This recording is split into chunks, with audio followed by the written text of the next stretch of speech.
Greetings.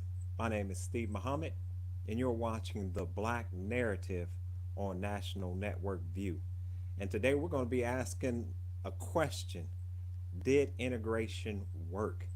And to answer that, or to help answer that question, we have with us a author of a powerful book, and it was an excellent read. Black Integration, a failed social experiment. And we have with us Sister Loray Muhammad, and she is a Bachelor of Arts degree from Queen College, major in sociology and political science with a concentration in international politics, a master's degree in social work from Stony Brook University, and a licensed master's of social work degree from the New York State Department of Education, and a resident of New York and married with children. I would like to greet you, sister, in the greeting words of peace of Assalamu alaikum. Islam.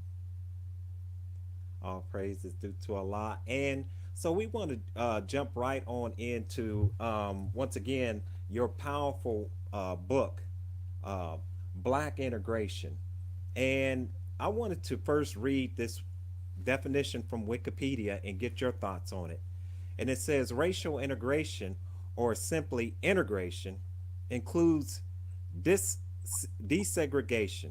In addition to desegregation, integration includes goals such as leveling barriers to association, creating equal opportunity regardless of race, and development of culture that draws on diversity traditions rather than merely bringing, excuse me, hold on for 1 second. Of course, something would pop up as soon as we get going here. Let me read it from here. It says, rather than merely bringing a racial minority into the majority culture, desegregation is largely a legal matter, integration largely a social one. And what are your thoughts on that definition, Sister Lorraine? The definition doesn't really make a difference because at the end of the day, we were integrating into a hostile environment.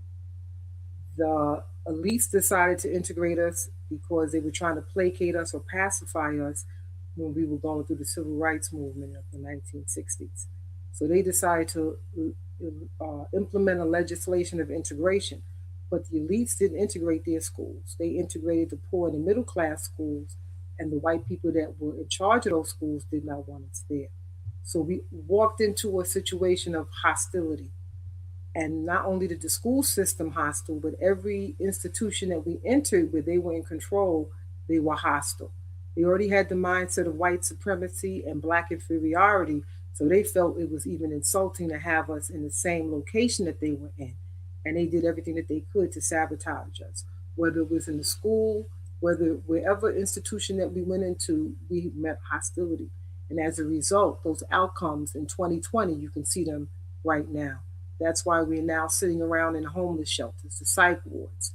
We are the lowest performing in the society, not because we don't have the ability to perform, but because of the hostility, because they've decided that you may want to come into my house, but I don't want you here.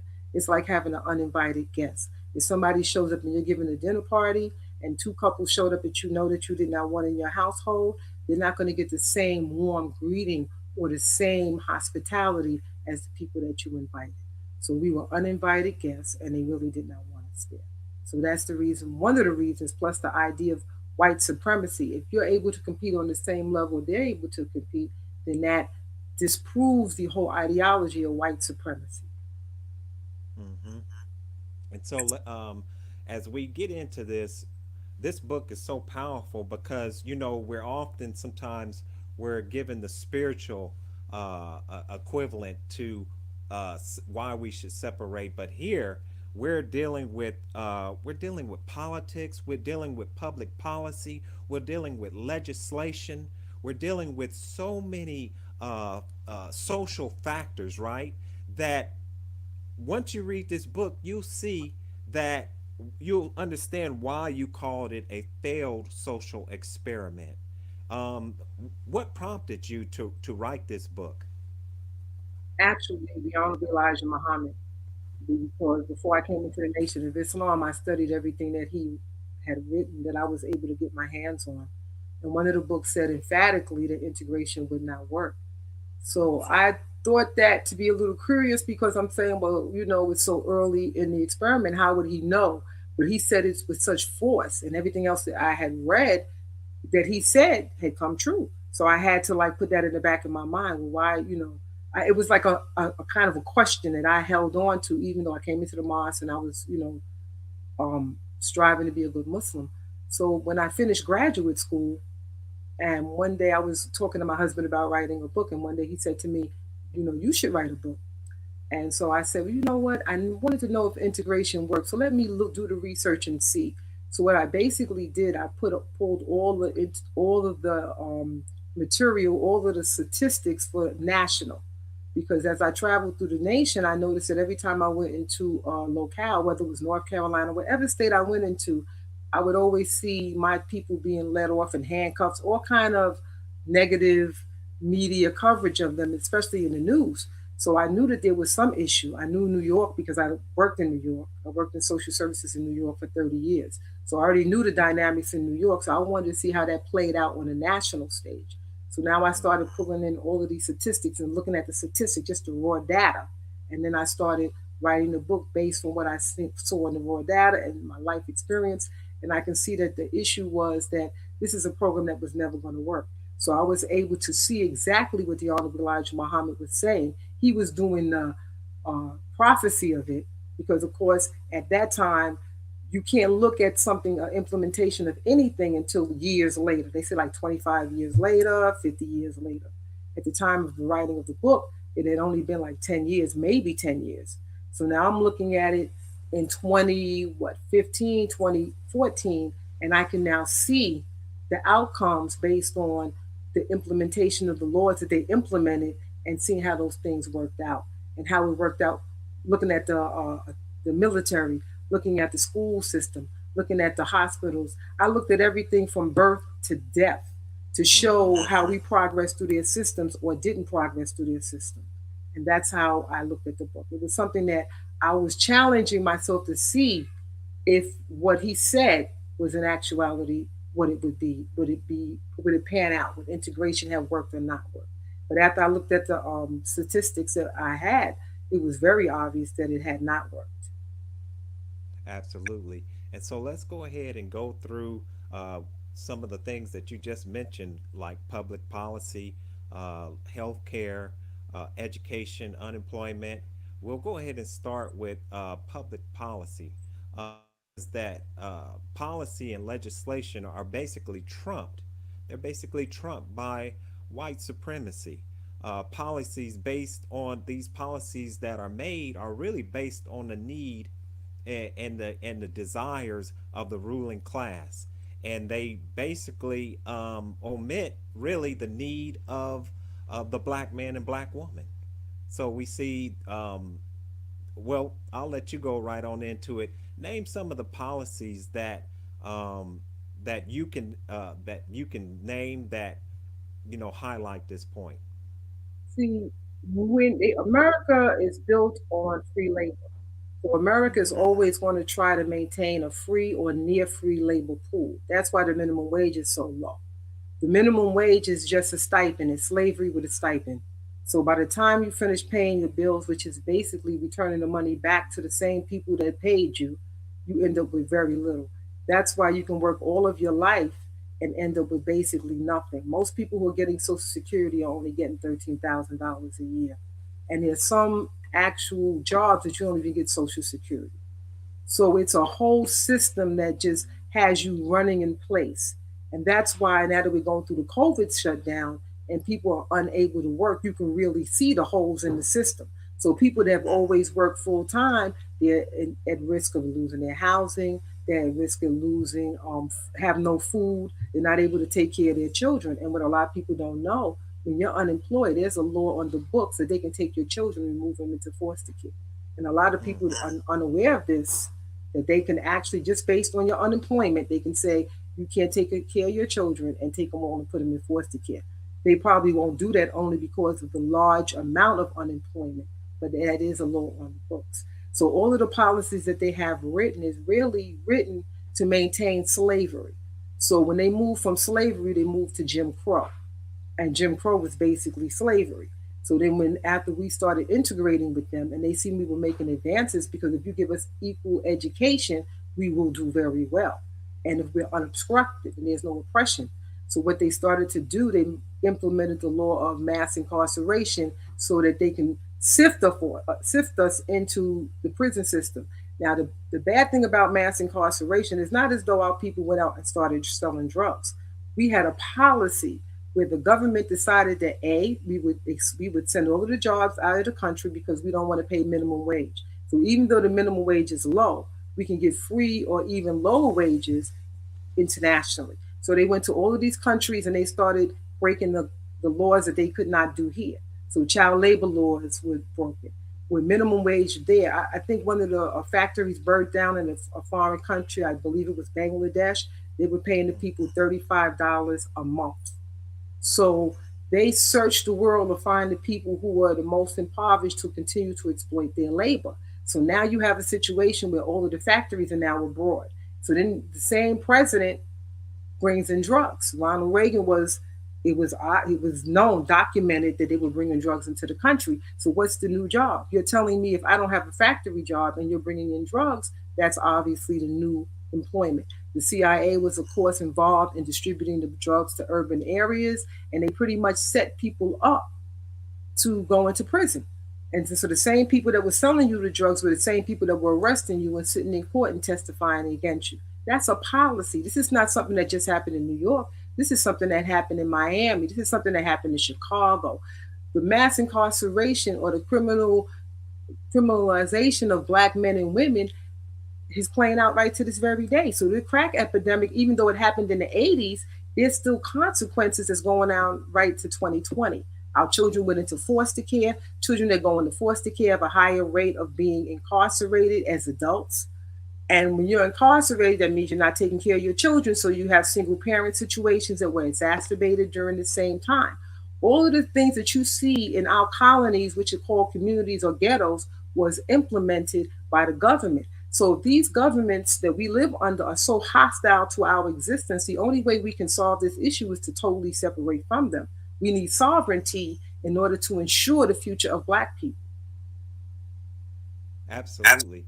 And so one of the things like you talk about is this morphing, really the morphing of these type of laws and legislations, right? So for instance, we have chattel slavery, where here we are working from can't see morning to can't see night for free. And Mm-hmm. so but part of that whole system is that the slave master had to pay for the food and the shelter of the slave, right? And so now Mm-hmm. you have what they call wage slavery, or like you were saying, minimum wage, right? Where the slave, really, the slave is now has to pay for their own food and their own shelter, but it's so minimal that they can't pay for anything else, right? Yeah. And so the problem that we're having now that COVID has shut them down, there are certain jurisdictions that said, look, we need you to stay home. But they didn't factor in the consequences of these people not having employment. One of the biggest problems that Americans face is that the people who are dictating policy are so wealthy, they really don't understand the consequences of their policies. So they can tell you to stay home, but how am I going to pay my rent? How am I going to clothe my children? How am I going to feed my children? So it's only after the people were sitting home for a few weeks that there were consequences. The only consequences that they're looking at is to Wall Street. They're not interested in the consequences to the middle class and the poor. A lot of the middle class were able to go home and do their jobs from home. Many of the poor people, they have to physically be at their job in order to do their job. And so when you tell them to stay home, you didn't put in any cushion or any policy that would ensure that they would not lose their housing. You didn't put in any policies to ensure that they would have adequate food. And so when you go into the supermarkets now, it's not as crowded as it used to be, but that's because so many people cannot afford to purchase food. So these are the realities that the people who are running the country don't really focus so much about because they're rich. So if I'm a millionaire and a billionaire and I'm establishing policies for poor people, obviously there's going to be problems because I'm looking from my vantage point as a wealthy person and I really can't see what it is to be a boot on the ground. So they're sitting around telling everybody to stay home, and now people can't pay their bills, and they're not trying to ensure that they have housing. So now they're talking about now a lot of people are going to lose their homes. They're going to lose their job. I mean, they already lost their jobs, but they're going to lose their cars. They're going to lose their ability to take care of their children. And no one thought this thing through. So if you're going to tell somebody to stay home for 2 weeks and they're living from hand to mouth, you got to make sure that there's some kind of ability to make sure that they're not starving in the street. And no one seemed to factor that in. Mm-hmm. Uh-huh. And then you talk about healthcare, for instance, like low wage or slave wage workers lack health insurance, and that this sets up a plethora of problems. And as you just spoke on infant and maternal mortality, you state that it is more costly to correct a problem than to prevent it. And I think that I don't know if you remember, Jesse Jackson was talked about how it costs more to keep a black man in the prison industrial complex than it costs to send him through college. And I remember Dr. Alim said that's the point, right? And Mm-hmm. so so for instance, social health care. Can you talk? And we already know that infant and maternal mortality rates are so high, but you're saying that this is caused by these policies in healthcare, right? They've been rationing healthcare forever. If you have insurance, you get healthcare. If you don't have insurance, you don't get healthcare. Now, many years ago, everyone went to the public hospitals. So everybody went to the county hospital. Many of us were born in the county hospital. But as they started as employers started providing private insurance, then they started opening up these private hospitals. So a lot of the money went into the private hospital and not so much money in the public investing in it. But for the most part, a lot of the money went to the private hospitals.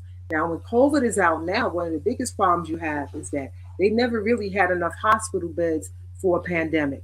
They had enough hospital beds to treat the people who had insurance because the people who didn't have insurance were not going to get any help anyway. Unless they're able to get Medicare or Medicaid, they're not really going to be serviced. So now you have a situation where people are getting sick and they really don't have the hospital beds because they never planned for so many people to get sick at the same time. So you can see now how their policies have played out to the point where now they can't even address situations that are taking place right now because they were looking at a short term view. We're only going to rationalize health care to people who have A, B, and C. So if you have X amount of insurance, we're going to take care of you. Everybody else is going to get sick. I mean, or really die because we weren't going to even deal with that group. That group was just off to the side. So now we have a situation there, everybody's getting sick. So even if everybody who gets insured gets sick, your hospitals are overrun. They had people who were turned away during COVID to die because they didn't have insurance. So all of these things that they set up are now coming unraveled because they really were not concerned about treating the masses of American people. They always focus on a certain group of people to the and the other people just sit on the side of the road. And so now it's so painfully obvious that America just didn't focus that. So we make the wealth for the country, but they get the wealth to the rich people and everybody else is on the side. So the people, Yeah. we're all working, we're all generating wealth. As I had a college professor that said, I don't care how much they pay you, you're worth twice the amount that they're giving you. So we're generating the wealth. And what they're doing is whatever they don't pay you, they keep that as profit for themselves. So you might be making $15 an hour, but you're probably worth 30. So how they enrich themselves is taking over the money that they're not paying the masses and they keep it to themselves. And that's why they are rich and they're going to stay rich because this system is established for them. And we're never, no matter how hard you work, that's just a myth. You're not going to get rich because you're working hard.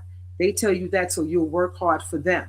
You'll work hard and they will benefit from your hard work, but you'll probably die. If you're poor now, you'll be poor when you die because this is a system that's not created for the masses of the people to get wealthy and to go off and live in some beautiful country at the end of their retirement. This is a, this system is established for us to enrich everyone but ourselves, and for us to be born poor and to die poor. And it's Mm. I mean, it's cruel to say it, but that's really the bottom line. So in order for us to develop as people, we must separate ourselves from the people who are putting these laws into place that keep us poor. So what if we can move ourselves to a separate locale where we can control all of our institutions, we would advance so quickly you would forget all of the things that we experience in this country, because we would accelerate. Our education would be controlled by us. Our health care would be controlled by us. The type of food that we're going to eat are going to be grown and controlled by us. So everything that we need in order to survive as a group of people, we're controlling. So we're going to make sure that we have the best because we want the best for ourselves. When you're dealing with a society that has white supremacy as its ideology and its underpinning, all they concern themselves about is the rich white person. They don't even concern themselves so much with the poor white person. But they certainly don't concern themselves with the non white people because, as far as they're concerned, they're better. So if you're better than a person, you could treat them any way and you don't think anything about it. White supremacy actually causes them to be psychopaths and sociopaths. That's why they can do certain things to you and don't think that they've done anything wrong, because in their eyes, you're just an animal. You're nothing. Therefore, if I kill you in the street, unless you catch them and you can get them to put them in jail, they don't care because they don't have that compassion, because that white supremacy makes them think that they can do anything to you, and it's not a problem for them.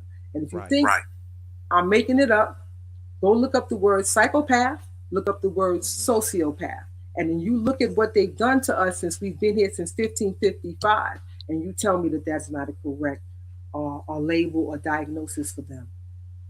Yeah, yes, sister, it's absolutely correct. And then when you go through your book, a basic example of that psychopath, for instance, right, is what you talk about with the cesarean sections, right, in your book.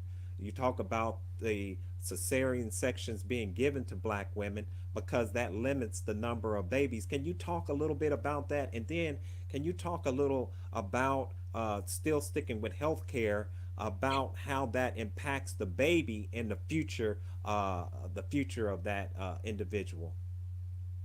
Okay, with the cesarean sections, they were doing the cesarean sections, and women were getting them. But what happens when you have natural birth, you can have as many children as your body permits you to have. Mm, If you have a cesarean section, the cesarean section limits your birth.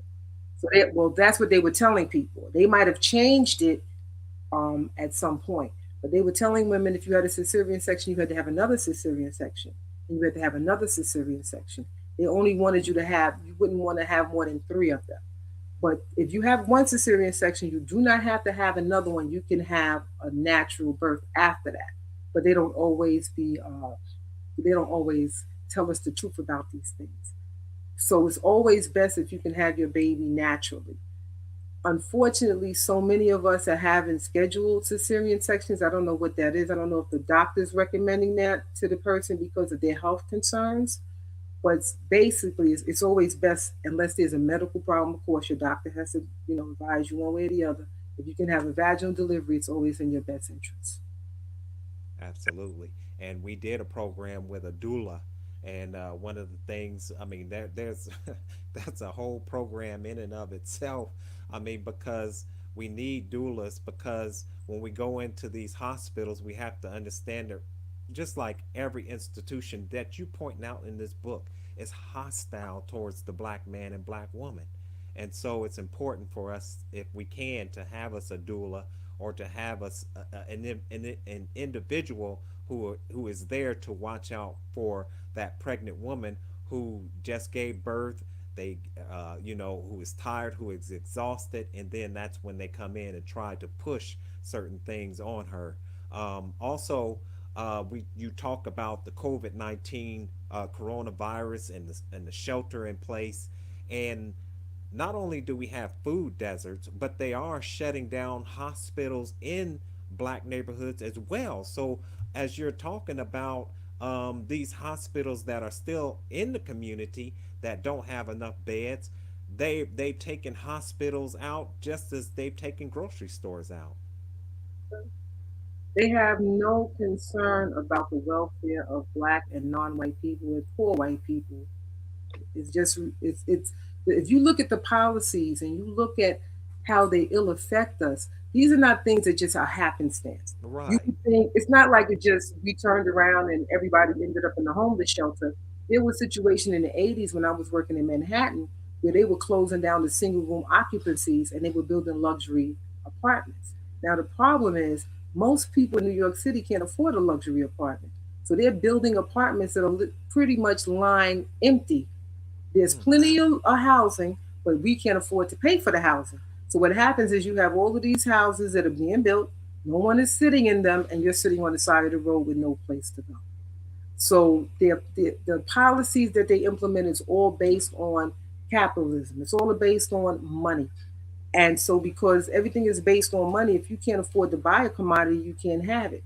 So, if you can't afford housing, you don't have it. If you can't afford to buy food, you don't have it. If you can't afford to buy education, you don't have it. So, all of these things that should be a right of any person who's born, they don't look at it as a right. They look at it as if you can pay for it, you get it, and if you can't pay for it, you can't get it. And it's totally ill affects everyone that's in the capitalist system. But when you talk about giving somebody food stamp or you try to give them anything that will make their burden lighter, they start screaming socialism. And so mm-hmm. we want capitalism, but capitalism is killing people.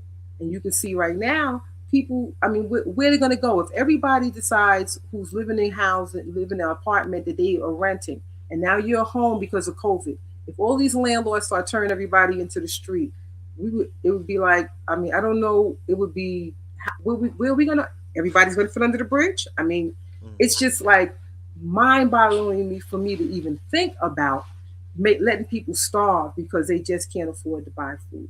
They rather burn the food than give it away. I'm noticing now that a lot of the farmers are giving their food away or selling it low cost so that they're not burning it. So that's the humanity has come out during COVID. I've seen potato farmers that are giving the food away low cost, selling it at a low cost because they have the benefit of getting some money for their produce and then giving the food to people who can eat it. But if we don't make those type of connections where we can exchange what we do have that we would end up throwing out, burning to the people who need it, then you're burning food that you could be feeding your neighbor with. So I have noticed that on the news that some people are doing that, but we more has to be done to ensure that black people survive. And if we don't come together, if we don't put down our petty differences and do what we need to do, Christian, Muslim, Hebrew, whatever you claim, we all black. It doesn't matter where the boat dropped you off. It doesn't matter if the boat dropped you in Haiti, if it dropped you in the Bahamas, if it dropped you in Jamaica. It doesn't matter if you're down south. It does not matter. We left one shore, we ended up on different ports. So we have to get ourselves together, overcome colonialism and neocolonialism, and we have to work to ensure that our children and our grandchildren survive. And if we are not going to take care of one another, if we're not going to look out for our children, we're going to be extinct. That's right. That's right. And so we're here with Sister Loray, and we're talking about black integration, a failed social experiment. There we go. A failed social experiment. And one of the things that, when you talked about capitalism, the story has come out that some of these white individuals have made hand over fist during the COVID 19 coronavirus pandemic. They become, richer than rich from this pandemic. But then, like you said, on the flip side, you have the black man and black woman, brown man and black brown woman being these what do they call them, essential workers, right? And Mm-hmm. some mocked it and said expendable workers, for real, Yeah. and so can you tell us, going into now uh, the educational system, as we all know, is defunct. Really, it's not educating our children to be able to uh, become entrepreneurs, for instance, to have an entrepreneurial mindset.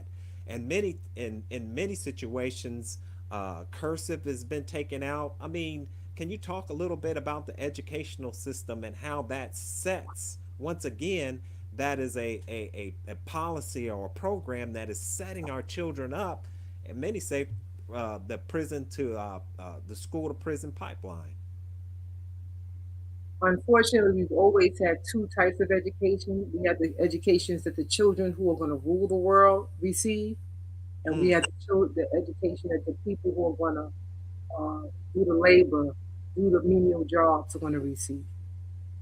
Because they don't even have too many jobs that are out in the market now anyway. What they really are doing is pushing us to prison because if you're in prison, there's a job. So if you couldn't find a job outside, you'll find plenty of work in the prison industrial complex. So that's problematic in the event. But you're not going to get a quality education if I'm saying that you're black and I'm white and I'm better than you. I'm going to make sure that my children have an education and your children do not because employment is a scarce commodity. So we only have a million jobs. I'm going to make sure that my people are in those millions of jobs. I might hire one or two of you, but at the end of the day, I'm going to educate my children to ensure that they're going to be fitting in those millions of jobs. And I'm going to make sure your children can't fit into those jobs. White supremacy is interwoven into the school system. So the children go to school and they don't see anything worth grasping onto. I remember when I was in school and I was reading Dick, Spot, Jane, and those books, Jane and Sally and Spot, and I think Mike, the new family, Mike, Penny, and Pam might be black, but the first group of white.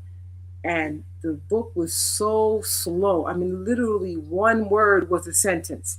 I was reading the book and going, I mean, if I would have just followed just that, I would have never learned to read at all. My thing was like, why? I can do math. Why am I sitting here reading this foolishness? But these are the things that we have to deal with when we go to their type of school. Our children are advanced. I'm blessed. I'm watching my grandchildren. These children are absolutely brilliant. And I know my grandchildren ain't no special. Your grandchildren are just as smart as my Trust me. grandchildren. Your children are just as smart as my children. The problem is when they get them into the school, they don't have a benefit. They don't see the benefit of your children being smart because there's no place for them to go unless you're going to compete with my child. So when I see Right. your child coming in the door and you're going to compete with my child, my job is to make sure that your child never gets the chance to compete with my child. And so they really are killing us in the school system. That's why it's very important that we oversee the education of our children. I remember I was on an education panel, and I don't remember what brother said it, so you could tell me your name. I forgot which one it was. He said the dog don't send their child to the cat school. Why are we sending our children to? We know that they are enemies. Why are we sending them to their schools? Because what they're doing is destroying our children. They're destroying their self-esteem. And so when they come home, they all walk into the school with their head held high, like one of the brothers said, I think it might have been Dr. Wesley, but I'm not sure. And they come out with their heads slumped over because they're being taught that they're unemployment. The only time they talk about us, slavery. That's what you learn in school. You had no contribution to America except for slavery. And even when they discuss slavery, it's only when you start reading the books as an adult that you realize how slavery was really the engine to their capitalist system. They wouldn't have America as you know it without slavery. But they don't even talk about that. They just give you one line: black people were slaves. They don't tell you how Wall Street was built on slavery. They don't talk about insurance, banking, all of the industries that they have, manufacturing, all of that derived from cotton, all the things that we actually built because we were carpenters, we were architects, we were engineers. We have to remember the transatlantic slave trade was a brain drain. If they could have did these things on their own, they would have not have to gone to the expense of moving us from the continent of Africa and bringing us here. But because these skills are the things that they did not have, they had to go find someone who can build their civilization. That was what they did. They brought us here to build their civilization, and then they pretended as though they built it themselves. Hmm. And so, as we talk about just these different institutions and these different dynamics in this society. I mean, every last single one, sister, every last single one, we're seeing the hand of white supremacy.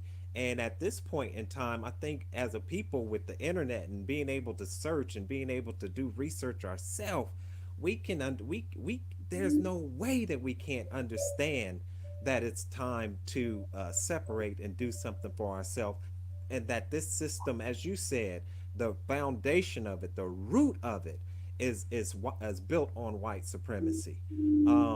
And as you said, even in the education, we weren't even taught a third. You know what I'm saying, of our history and how we helped to build this nation, who was brought here. And in some history books, they're now even trying to say that we were brought here to help build America. So this is ridiculous, right? So we thank Ridiculous. Allah for the teachings of the Most Honorable Elijah Muhammad as taught by the Honorable Minister Louis Farrakhan. And let's go into employment. Previously, as we know, fewer black owned businesses dependent on whites, and this dependency on them really has a detrimental effect on the family. Can you talk a little bit about that? And as you say, why we need to come together, pull our resources, and do for self. One of the biggest problems we have now is that they're willing to hire the women and not the men. They're willing Mm, to educate the women, not the men. And so when they made that decision to slay the male and to feed and to spare the female, that's going to cause an imbalance in your household. So you have situations where the women are working and bringing home the I don't want to say the bacon, but the turkey bacon, right, and there you go. they're the ones who are basically securing their household. They flip the entire situation around. So now, I mean, how can we maintain our families when we are living in a society that's so adverse to the family structure? We have a family structure that is the basis of a civilization. If you don't have a good family structure, you're not going to have a good community. You're not going to have a good nation. We have to have strong family, and if the man is not permitted to take care of his family, and the woman has to make do it, and the women don't necessarily want to do it. You got to remember, black women weren't in the liberation movement. That was a European women's conception. We were always here to work. We were forced to work, in fact. They decided they wanted to go out into the workforce. We would like, many of us would like to go home. I'm just being honest. We work Right. because of necessity. And as a matter of fact, I forgot the book that I'm thinking about. If black men had been paid after slavery what their labor was worth, black women could have sat home and we could have reared our children. So the policy was to pay black men as low as they can possibly pay them, so we would have to go out and work. So all of these policies that they implement in America are policies that are hostile to black family. So if they're hostile to your family, they're going to destroy your family. All of these laws that they set up is all about keeping the economy going and the destruction of the black family. Because if your family can function, that's anti-white supremacy. White supremacy says you're going to do A, B, and C, and no more than A, B, and C. Because white supremacy is black oppression. And as long as we're living under them, we will always be oppressed by them. That's why it's imperative for us. If we could pack up and leave tomorrow, everybody should be getting their suitcases together. That's how serious this thing is. Because they don't have anything for us. Their economy is being broken by COVID. Capitalism is dying under COVID. So, what kind of job are you going to get after COVID? They can promise you anything. They're all giving you symbolism to give you the impression that they're going to be better than their forebears. They're not going to be any better than their forebears. They want to keep us here to send us off to war. They want to keep us here to make sure we can take care of their grandmothers as home health aides and all these different positions that they do give us. Anytime they're holding us, it's for some agenda that benefits them. They never think about what's benefiting us. And so you have to look at this. This is a 465-year history of exploitation. We have to get past Stockholm syndrome Mm, in order for us to release their legs and let and walk away. We have to walk away. There's no other way for us to survive. As long as we're staying here, they're always going to find some means of exploitation. They're always going to control every aspect of our lives. So we have to go. God shouldn't have to put so much pressure on us to get us to leave. Just the fact that we've experienced what we've experienced. But some of the problem is that they're very deceitful and they keep our people occupied with the television, with the radio, with all of the filth that they generate through these mediums. That's why they have a lot of these reality TV shows so that you can sit around and watch that stuff. I've never watched most of it, so I don't want to judge all of it, but I'm sure most of it doesn't benefit us in the long Yeah, just like the music, and we talked on a previous show, you know, you had, for instance, the assassination of black leaders in the '60s, right? And then in the '70s, they come with these black exploitation movies, and they glorify pimping run. and drug dealing. Then in the '80s, late '90s, you have the conscious rap, and Mhm. then they bring in this thug rap, Yep.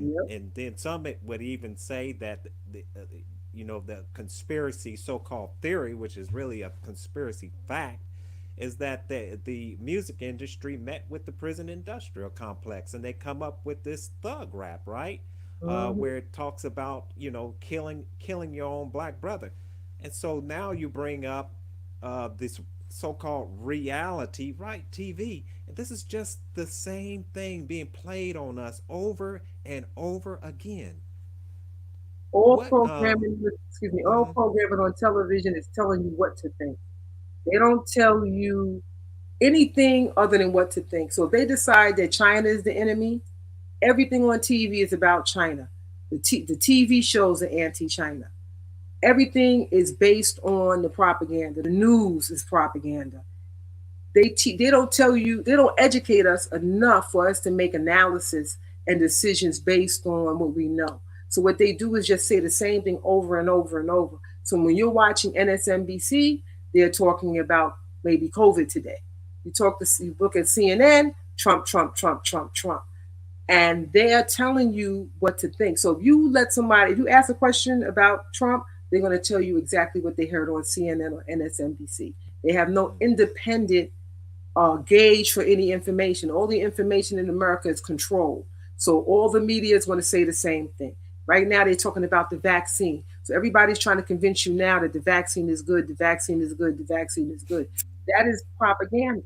That's what I want you to think. So when you go outside, you go, oh, yeah, the vaccine is good. Where did you get that thought from? Do you have any independent research? Do you have any other source other than what you see on television? So everything they want us to do, they put on TV before they want you to do it.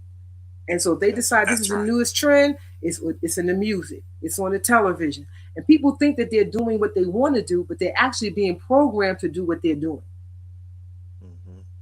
And once again, we thank Allah for the divine guidance of the honorable Divine minister Louis guidance. Farrakhan, because like you said, that's a torch light, in this dark world.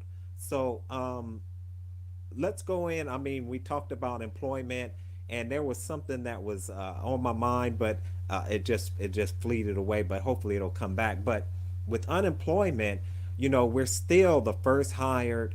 I mean, the last hired and the Mm-hmm. first fired. Right? We're overworked and underpaid, and so Mm-hmm. this goes into employment and education. So here we have this college degree education, but we still are making, um, with our college degree and our letters behind our name, the same amount that a white man without letters is making in some situation, and in some situations he's the boss. Mm-hmm. I think I worked many years ago for, I think it was the census, and me and the young lady worked together, and I had a year of college, and she was in college, and she was telling me our supervisor was celebrating getting her GED. So that's the kind of things that we deal with when we work with them, because white supremacy is the law of the land.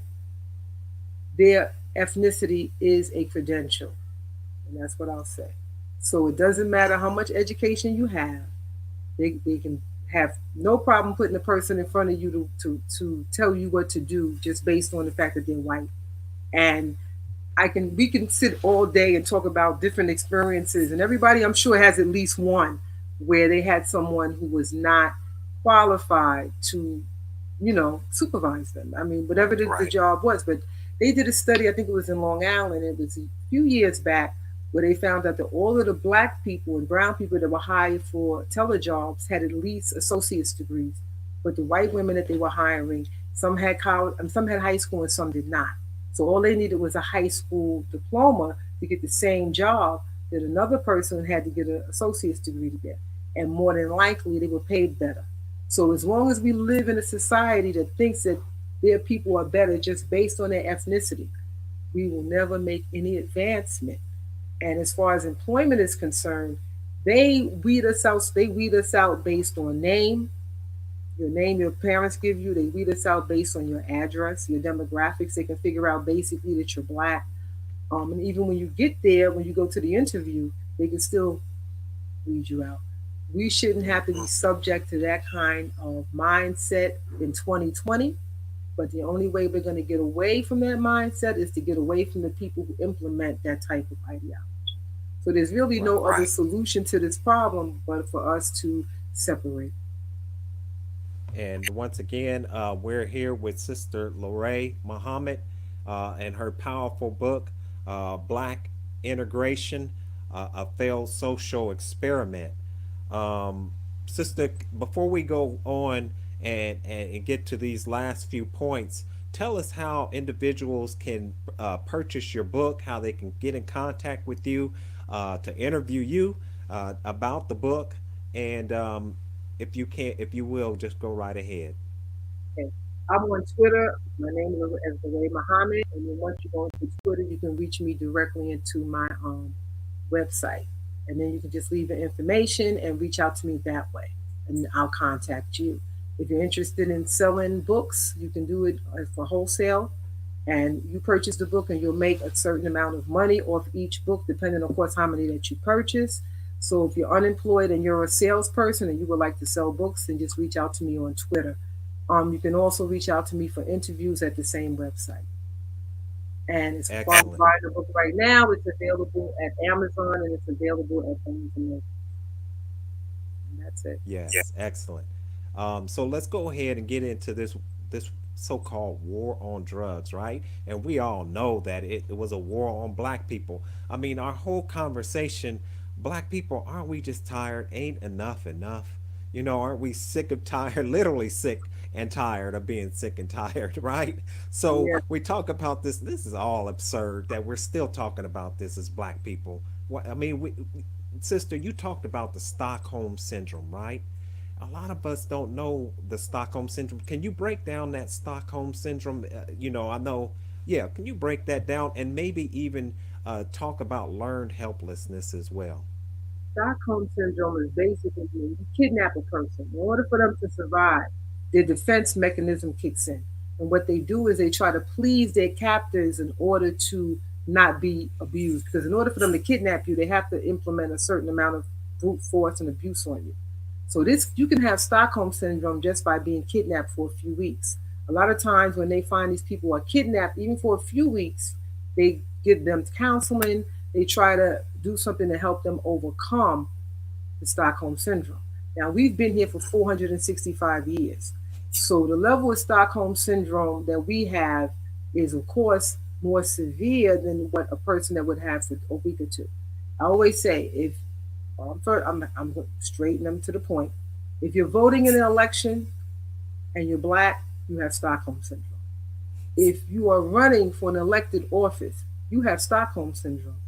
If you think that America, which where you kidnapped too and been held hostage for 465 years, is going to treat you better than they've been treating you, you have Stockholm syndrome.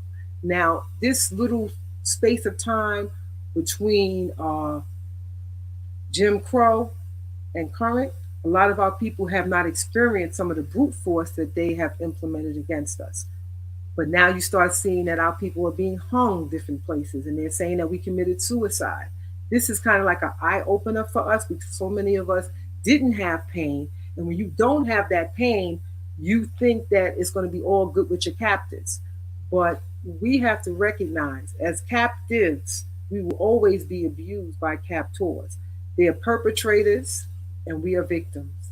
And we have to recognize that.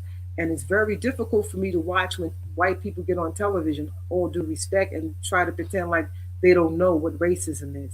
These are the programs that you implemented. For you to sit on TV and pretend as though a black person should have to explain to you what racism is when you are the authors of the actual racism is it's really sad. I don't even know why people show up for these type of interviews, other than the fact that they need a job, they're paying them X amount of money, or they're selling something. You know what racism is because you are the implementers of racism. So for you to sit around and pretend that you don't know or you have amnesia as to how we got here is very unfortunate. But we have to teach our people night and day that voting is not going to solve our issues. It can help you on some level, but the only way we can really get free of them is to get free of them. And that's why God is dictating separation. He didn't say try to be here or maybe the master treat you better, because the master's never going to treat you better. All they can do is manipulate you. So they say, oh, well, we don't do certain things in slavery. Everything that they did to us in slavery, they're doing right now is just changed in how it's being done.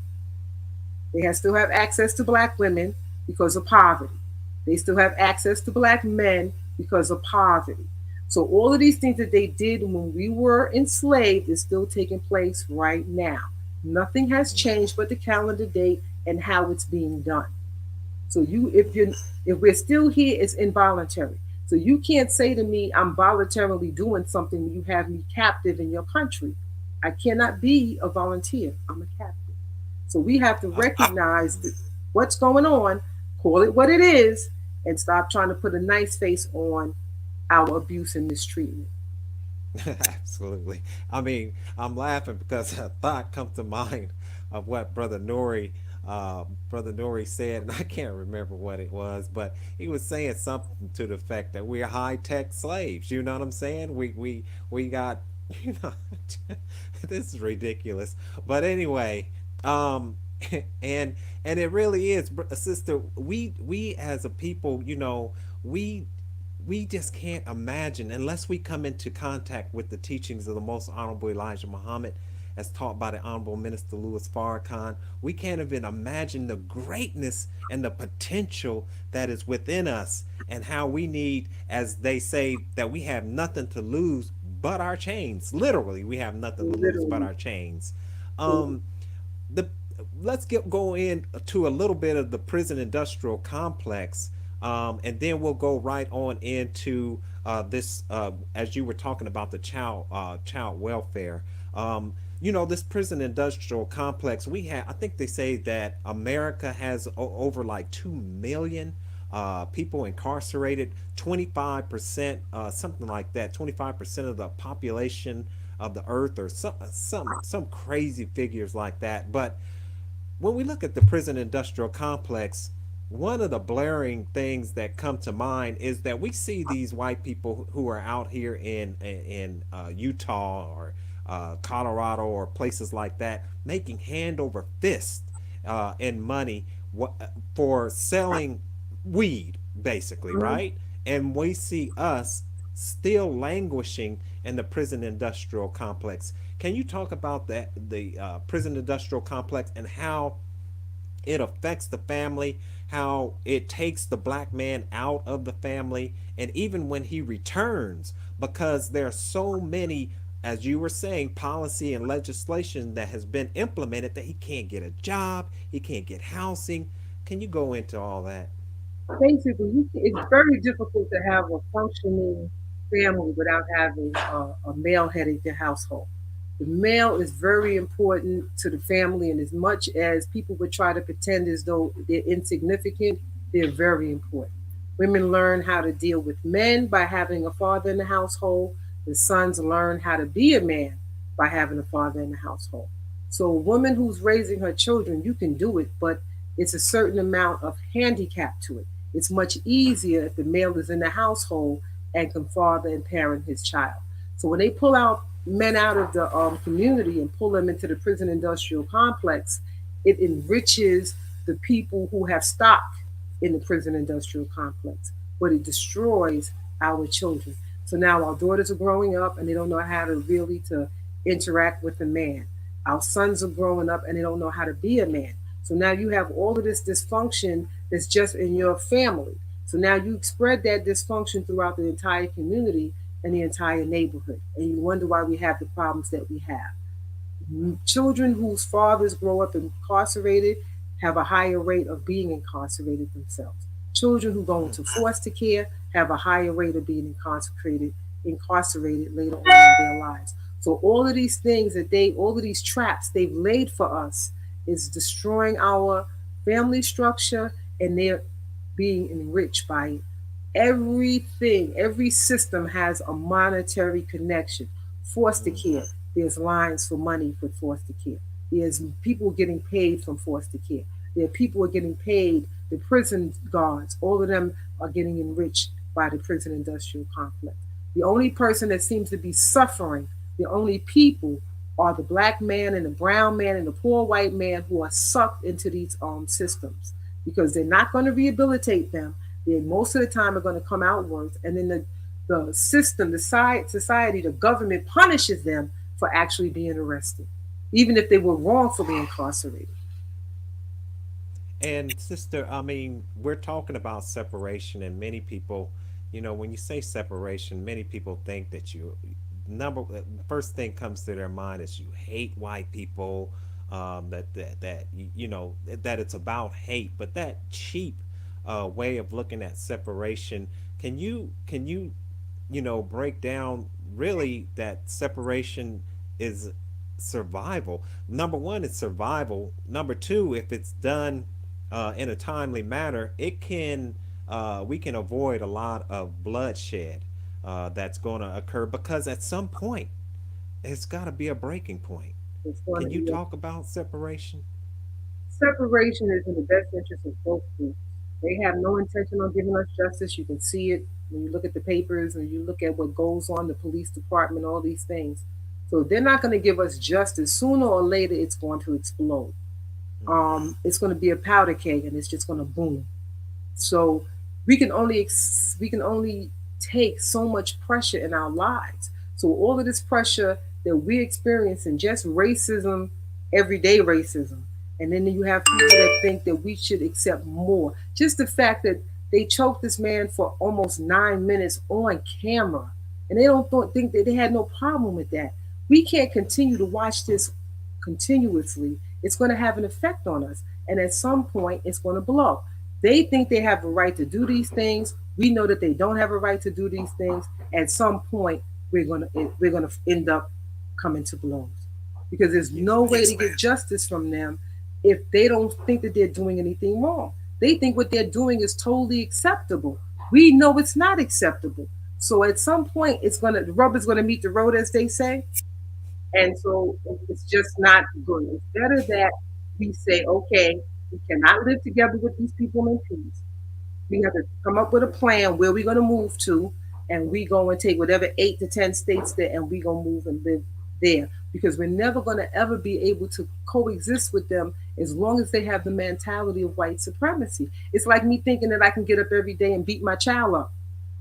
That Mm, is basically their mindset. So they think no matter what they do to us, no matter how they treat us, we should still stay around. And even to this very day, they're doing little symbolic things to try to convince us to stay with them, because mm, they're as dependent on us as we are on them, and which is kind of sick on a level, but that's another story. That's another conversation.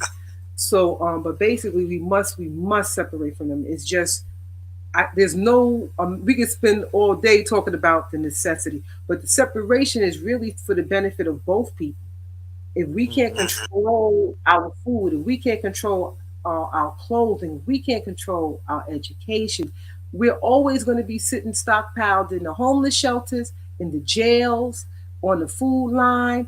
We are struggling not because of anything that we've done, but with the things that have been done to us. And in order for us to heal, we have to separate. You can't have a person who's traumatized remain with the person who's causing the trauma. That's the first thing they teach you when I'm taking continuing education classes. The first thing you must do is separate from the source of your trauma. We've been here for 465 years experiencing all matter of trauma, In order for us to heal, we must separate from the perpetrator. As long as we're sitting here, they're going to victimize us because that's the relationship. The relationship is prey victim. So we will Mm. always be victimized by the predator. And in order for us to heal, we have to separate. And so, just one more point, and then we'll go ahead and close this on out, right? But I wanted to just, you sparked something, and I wanted to just touch on that, and that is, when you talk about a woman who experiences domestic violence, right? There's no one in who is looking out for that woman's best welfare that would advise that woman to stay with that man. And and like you said, after a while you have two mentalities that are sick. You have the woman's mentality that's sick for wanting to continue to forgive that man for the beating, and of course he has his whole mentality, a sociopath, right? A psychopath is sick because he takes some type of pleasure in some Mm-hmm. cases in beating that woman. um, so separation in that case, we can see it on that smaller level, and we need to begin to understand that it's on a larger level. It's on a macro level in the case of the black man and woman. And so I wanted to end,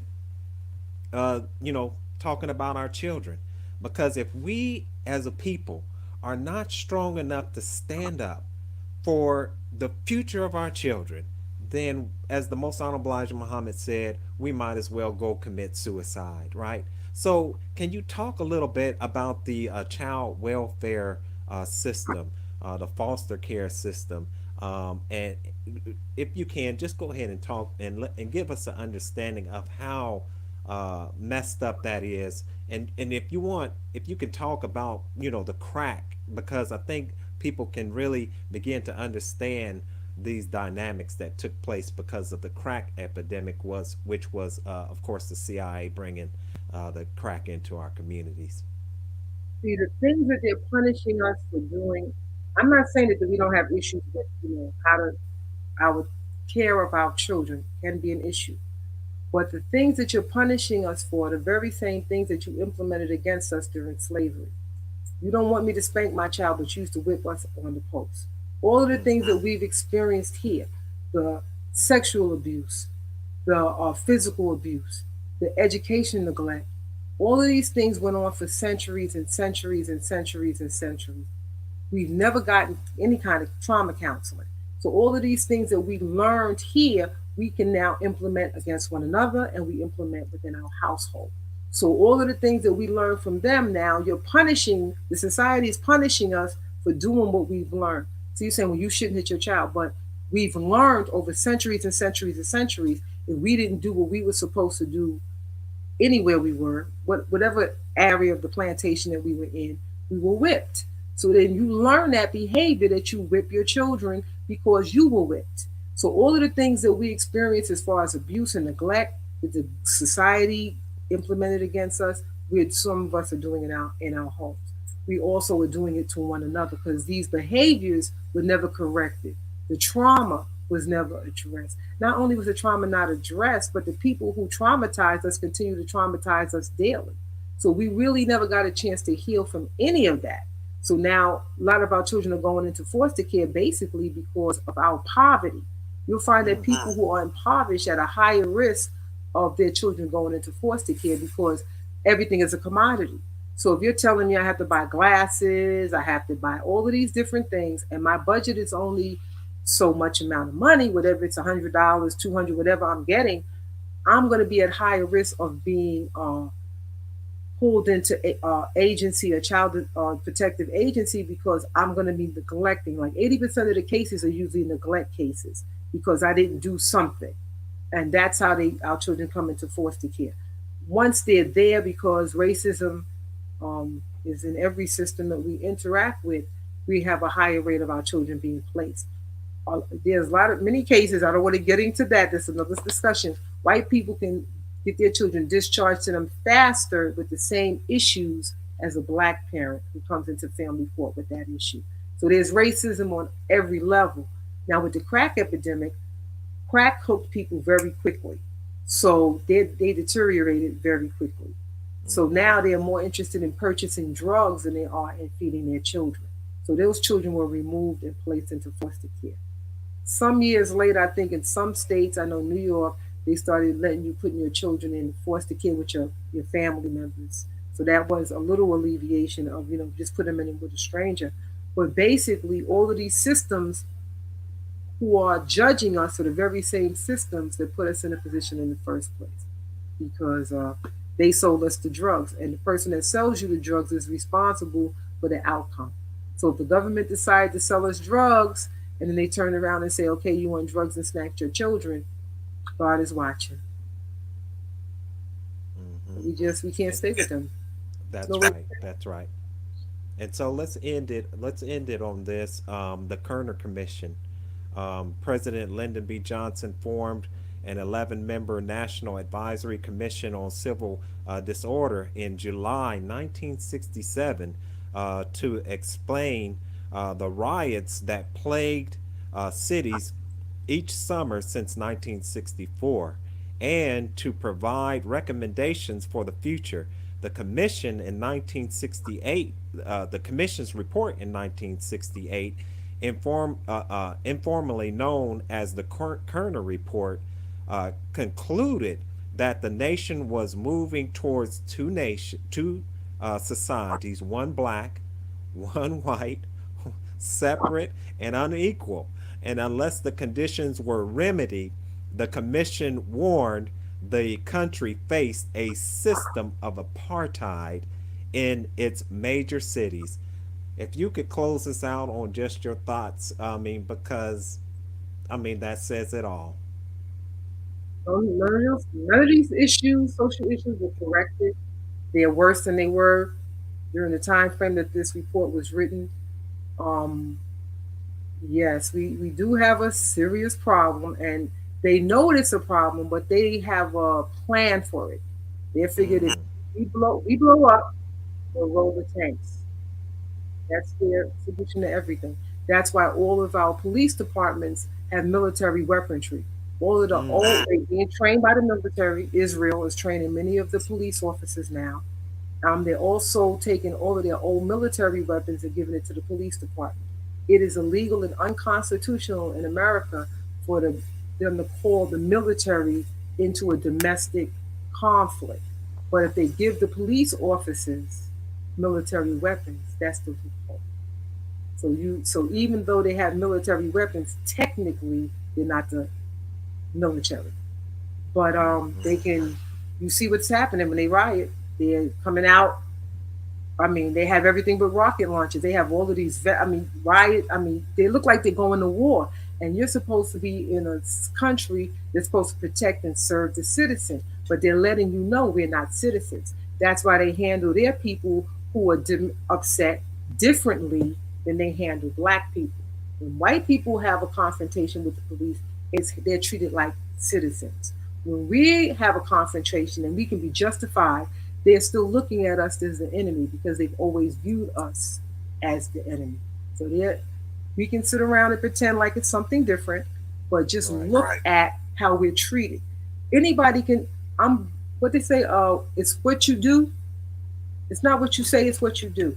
So if there's two different confrontations and I'm looking at how you're treating the white people and how you're treating me, then that lets me know what you think about me. They coming out with riot gear. They coming out with all kind. I mean, they're not even having. They might have rubber bullets, but they also are firing tear gas at people. They had to figure out how to overcome the tear gas, and this is something that they were angry about. It was legitimate concern. They actually killed the man in the street. They choked him to death in front of the cameras. When white people come and show up with guns, they are handled with kid gloves because they're the citizen and we're the captive of the citizen. Once we understand that we're the captive of the citizen, it'll be easier for us to decide to leave. As long as we are convinced that they put in a couple of black people here and there, they could put a couple of brown people in their cabinets here and there, that we're going to get justice. A black person can implement white supremacy just as easily as a white person can implement white Mm-hmm. supremacy because we went to their schools, we learned their way of thinking, and the only way you overcome is if you rebel. Either you are a a college educated person who decided to reject white supremacy, or you've accepted it. If they're putting them in positions of authority, they've accepted white supremacy. They're not going to put somebody in charge who's going to do the opposite of what master wants. Mm-mm-mm. Thank you, Sister Loray. I know it's been a while.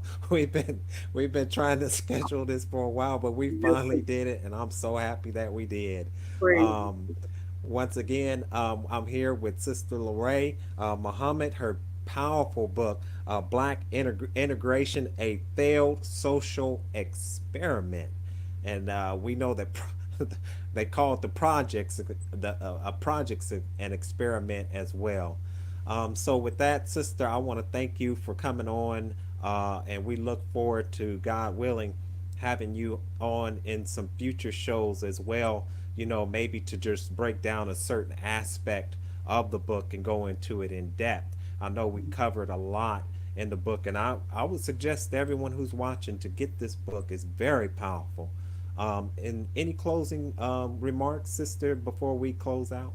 I just want to say, if you want to overcome Stockholm syndrome, do everything the Honorable Elijah Muhammad has written. Listen to every tape you can get on from the Honorable Minister Louis Farrakhan. It will wake you up like coffee. Because I would not be who I am if it wasn't for a man from Georgia who I never met. And I'm so grateful that he left something for me to read, to turn my light on, because I was going to school and I was always a very good student. And if it wasn't for the Honorable Elijah Muhammad, I would be a cog in the wheel of a system that is destroying my people. Instead, I'm the opposition. Praise be to Allah. Thank you, sister. Thank you. And I want to thank everyone for tuning in and watching. And as we close out, I want to just look at some of the things that we talked about real quick. We talked about voting in politics. And, when we see that, we see one of the most powerful men in America, Obama, and how he was disrespected. So that didn't work. We look at education and employment, and we're still the last hired and the first fired, and we're underpaid and overworked. That don't work. We look at going to war, and fighting on foreign lands for America, shedding our blood on foreign lands, and here in the United States in the Civil War, only only to be lynched in our uniforms in certain situations. And brothers, how's that treatment of PTSD working with our military soldiers committing suicide at an egregious rate? Then we look at Christianity, where we were lynched and lynched in front of a burning cross. And then capitalism, where once again they're making hand over fist while we're languishing in the prison industrial complex. So, brothers and sisters, the answer is clear.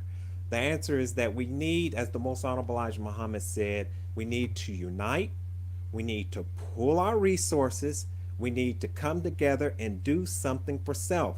Like Will Allen, find a plot of land to start planting some food because a famine is coming.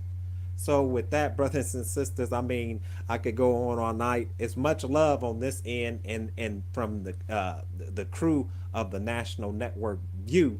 And so I just want to close out and thank you for tuning in to NNV News. Please share your thoughts with us in the comment section below. Follow us on social media at NNV News, and please subscribe to our YouTube channel, National Network View. This is Steve Muhammad with with NNVnews.com.